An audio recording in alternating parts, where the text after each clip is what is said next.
વડનગરપાલિકા પ્રમુખના પતિને લઈને ફરી માહોલ ગરમ જોવા મળ્યો છે। વડનગરપાલિકાની પ્રમુખની ચેમ્બરમાં પાલિકાના પ્રમુખના પતિ બેઠેલા જોઈ વિરોધ પક્ષના નેતા મહેન્દ્રજી ઠાકોરે આક્ષેપ કર્યા છે। વિરોધ પક્ષના નેતાએ કહ્યું કે પાલિકાના પ્રમુખ પતિ પાલિકામાં દખલગીરી કરતા હોવાના આક્ષેપ કર્યા હતા।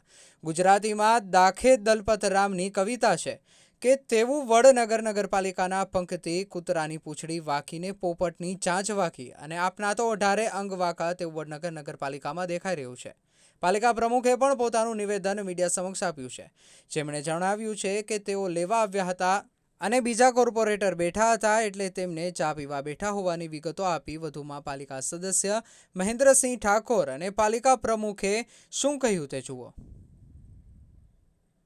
रिपोर्टर नागजी ठाकुर साथे जिगर पटेल वडनगर।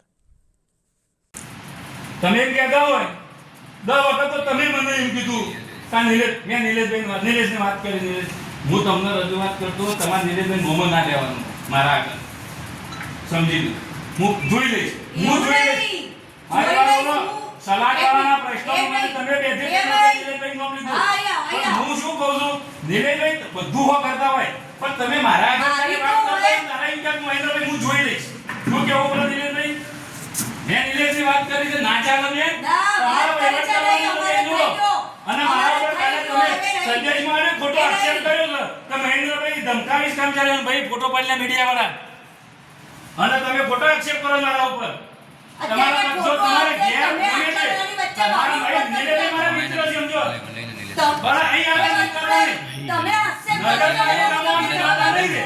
તમારા ઘેર આવીને તમે મારા ઘેર આવી થઈ જો બરોબર છે ચલો વાત પૂરી થઈ છે મારા જે કહેવાનું કહી દીધું મારા તો તમે એકલા છો। શું બનાવ બન્યો તો આપને ગુસ્સો આવી રહ્યો છે?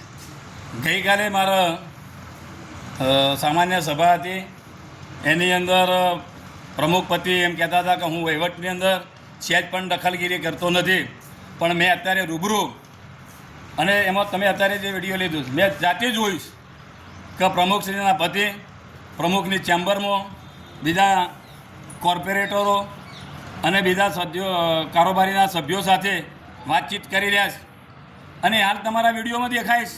એટલે મેં એમને કીધું કે તમે એવું મને કહેતા હતા કે હું સહેજ પણ વહીવટની અંદર દખલઅંદાજી કરતો નહીં, પણ અત્યારે રૂબરૂ છે ચેમ્બરની અંદર તો એ શું સાબિત કરે છે કે વહીવટની અંદર હસ્તક્ષેપ કરી રહ્યા છે અને આજનો તાજો દાખલો છે, મારે બીજી કોઈ સાબિતી આપવાની નહીં। એટલે હું જે ગઈકાલે બોલ્યો હતો એ સાચું જ હતું। પ્રમુખશ્રી મીડિયાની અંદર કર્મચારીઓને ધમકાવવાનો કે દબડાવવાનો જે મારા ઉપર ખોટો આક્ષેપ કરે છે એ સાબિત થાય છે કે એમના પતિ એ નગરપાલિકામાં આવીને બેસીને વહીવટની અંદર હસ્તક્ષેપ કરી રહ્યા છે, એ વાત સાબિત થાય છે।